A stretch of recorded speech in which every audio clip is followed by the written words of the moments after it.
दरक रही धरती। सिर्फ जोशीमठ ही नहीं, उत्तराखंड के इन 4 जिलों के 30 गांवों में भी मचा हड़कंप। डेंजर जोन के लगे बोर्ड। धंसते शहर में ढाए जाएंगे असुरक्षित भवन। जोशीमठ में होटल, मलारी इन और माउंट व्यू को गिराए जाने की तैयारी। जर्जर भवन पर चलेगा बुलडोजर। 3 फेज में चलेगा आपदा प्रबंधन अभियान। उत्तराखंड के जोशीमठ में लोग दहशत में जिंदगी बिताने के लिए मजबूर हैं। जोशीमठ में हो रहे भू धसाव ने पूरे उत्तराखंड को झकझोर कर रख दिया है। जोशीमठ के मकानों, खेतों, सड़कों और जमीन में दरारें आ रही हैं। ये दरारें चौड़ी और गहरी होती जा रही हैं। पिछले कई महीनों से ऐसी स्थिति बनी हुई है। वहीं गढ़वाल के अन्य इलाकों में भी जमीन धंसने और मकान में दरारों की आ रही तस्वीरों ने प्रदेश और देश भर में हड़कंप मचाकर रख दिया है। 7 फरवरी 2021 के बाद से इलाके में कई दरारें दिखनी शुरू हुई थीं। उत्तराखंड के जोशीमठ में दरारों के आने के बाद अब आपदा से निपटने की तैयारी शुरू कर दी गई है। प्रशासन की ओर से आपदा प्रभावित इलाकों में बुलडोजर एक्शन की तैयारी की गई है। जर्जर मकान और निर्माण को तोड़ने की तैयारी की गई है। बता दें कि पिछले दिनों तकनीकी समिति ने जांच के बाद अपनी रिपोर्ट दी थी। इसमें सरकार को तत्काल जर्जर निर्माणों को ढहाने की अनुशंसा की गई थी।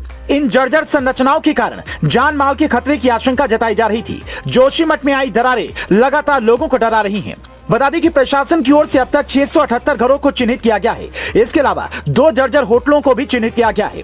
इन दोनों होटलों को तोड़ने की कार्रवाई शुरू हो रही है। जोशीमठ में स्थित होटल मलारी इन और होटल माउंट व्यू को ढहाने की तैयारी चल रही है।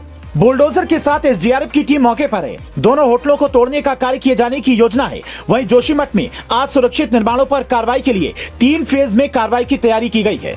जोशीमठ के असुरक्षित भवनों को गिराए जाने की तैयारी कर ली गई है। इसी क्रम में होटल मलारी इन और माउंट व्यू को तोड़ने की तैयारी की जा रही है। इसके लिए एसडीआरएफ की टीम मौके पर पहुंच गई। एसडीआरएफ की टीम से पहले प्रशासन की ओर से इलाके में रह रहे लोगों को सुरक्षित स्थानों तक जाने को कहा जा रहा है, ताकि होटल को गिराए जाने के क्रम में किसी को चोट न लगे। विशेषज्ञ कमेटी की अनुशंसा के आधार पर जर्जर हुए भवनों को ढहाने की तैयारी कर ली गई है। बता दें कि जोशीमठ में प्रशासन की ओर से 3 फेज में पूरे अभियान को चलाया जाना है। पहले फेज में सबसे अधिक जर्जर निर्माण को ढहाने की तैयारी है। खतरनाक हुए भवनों से जान माल के खतरे का अंदेशा जताया जा रहा है और इस संबंध में सीएम पुष्कर सिंह धामी ने भी प्रशासन को तत्काल कार्रवाई के निर्देश दिए थे।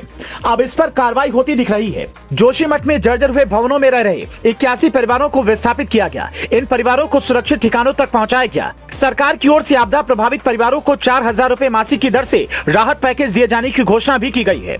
दरार वाले 678 घरों को चिन्हित कर लिया गया है। आज सुरक्षित भवनों पर लाल निशान लगा दिए गए हैं। इनको अभियान के तहत तोड़ा जाएगा। इसके अलावा प्रशासन ने जोशीमठ में किसी भी नए निर्माण पर रोक लगा दी है। पीड़ित ग्रामीणों को विस्थापन के नाम पर मात्र कुछ धनराशि दी जा रही है, लेकिन पीड़ित परिवार इसे नाकाफी बता रही हैं। पीड़ितों का कहना है कि इतनी कम धनराशि में वो मकान बनाएंगे या जमीन खरीदेंगे।